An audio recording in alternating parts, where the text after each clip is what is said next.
Hello, nongeye kubaha ikaze kuri iyi channel nk'uko dutuye tubikora mu tuntu n'utundi, ibintu bijyanye n'ubukungu ndetse n'andi makuru yatuma umuntu agira aho ava akagera n'aho agera. Kuri uyu munsi rero ndagira ngo turebere hamwe ibintu bitatu ushobora gukora by'ingenzi kugira ngo usezere ku bukene.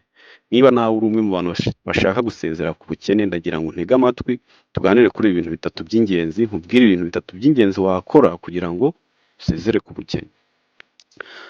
Tugitangira, ubundi kugira amafaranga ni kimwe mu bitera imbaraga abantu, ariko kandi ntabwo ari bose bayafite. Kugira ngo ube umukire ni uko ugomba kugira imitekerereze itandukanye n'iy'abandi.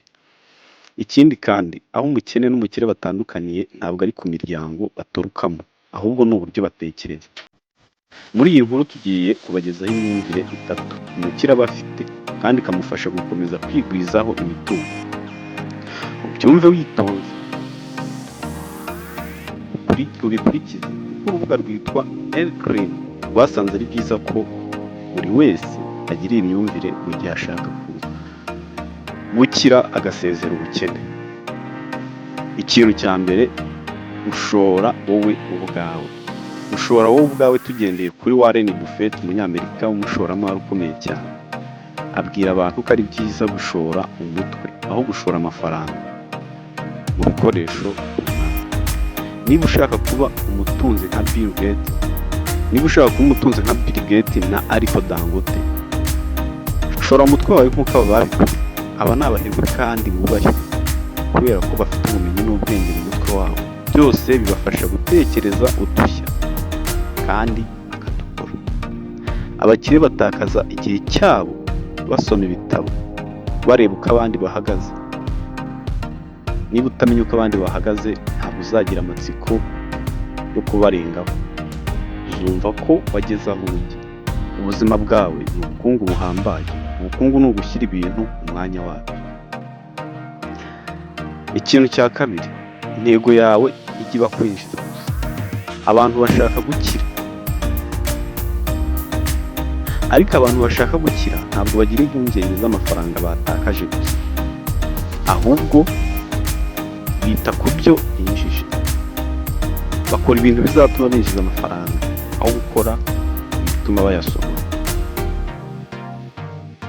Sinzi niba muri kumva kino kintu. Bakora ibintu bituma binjiza amafaranga aho gukora ibituma bayasohora. Ariko abantu usanga baraje inshinga no kugura ibintu bigezweho, imyenda, telefone, inkweto, ntacyo birinjiza. Umuntu ufite imyumvire yo gukira afata amafaranga ayo ari yo yose yinjije ku kwezi bitewe n'icyo akora, akayashora akayabyazamo andi menshi. Iki kintu sinzi niba wumva ko gisobanutse. Ugasanga umuntu aragenda arebera ku bandi ngo dore uriya muntu ubuzima bwe bwarahindutse, dore yambara neza. Umuntu ukamurebera mu ndorerwamo y'ibyo yambaye bigaragarira amaso inyuma, ariko nyamara witegereje neza wasanga uko ameze imbere n'uko ameze inyuma biratandukanye, ari ibintu bitandukanye cyane. Wewe utwabonye twose yagura imyenda igezweho, gura telefone igezweho, inkweto zigezweho, ariko nyamara ibyo byose nta mafaranga yari afite, yakoresheje arayamara, kandi ibyo bintu yaguze nta kintu biri bumwinjirize. So reka tujye ku kintu cya gatatu. Ikintu cya gatatu ugomba gukora kugira ngo nawe ube wajya mu bakire nk'abandi, ube wagira imitekerereze nk'iy'abakire. Ugomba gutekereza ibintu bimara igihe kirekire. Iyi niyo ngingo ya gatatu, gutekereza ibintu bimara igihe kirekire.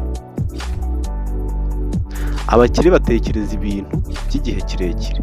Niyo mpamvu iyo akoze ikintu rimwe kikanga, akomeza agakora kugeza akigezeho. Arakomeza agakora kugeza akigezeho. Arakora agatsindwa inshuro 9, ariko ku nshuro ya 10 akagera ku cyo yifuzaga. Ariko abantu benshi bahita bagaruka ku byo bashoye bitari kwinjiza mu kanya gato.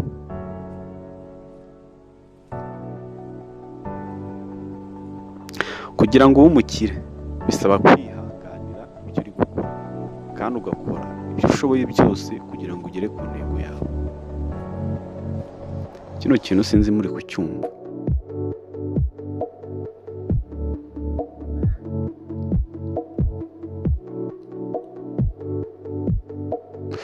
abakire batekereza ibintu by'igihe kirekire, niyo mpamvu akoze ikintu rimwe kikanga akomeza agikora kugeza akigezeho. Arakora agatsindwa inshuro 9 ariko inshuro ya 10 akagera ku cyo yifuzaga. Ariko abantu benshi bahita bagaruka ku byo bashoye bitari kwinjiza mu kanya gato. Kugira ngo umukire bisaba kwihangana ibyo uri gukora kandi ugakora ibyo ushoboye byose kugira ngo ugere ku ntego yawe. Reka dusoreze aha ngaha rero, nimubikunda mbibagezeho ari byinshi cyane. Ngiye kujya nsoma ibitabo byinshi mbacukumburira ubundi nze mbibahe hano kuri uru rubuga rwanyu. Murakoze cyane. Niba wabikunze nta kintu cyakubuza gukanda like, subscribe cyangwa follow ku zindi mbuga nkoranyambaga zanjye. Hose ni IG Baptiste. Murakoze.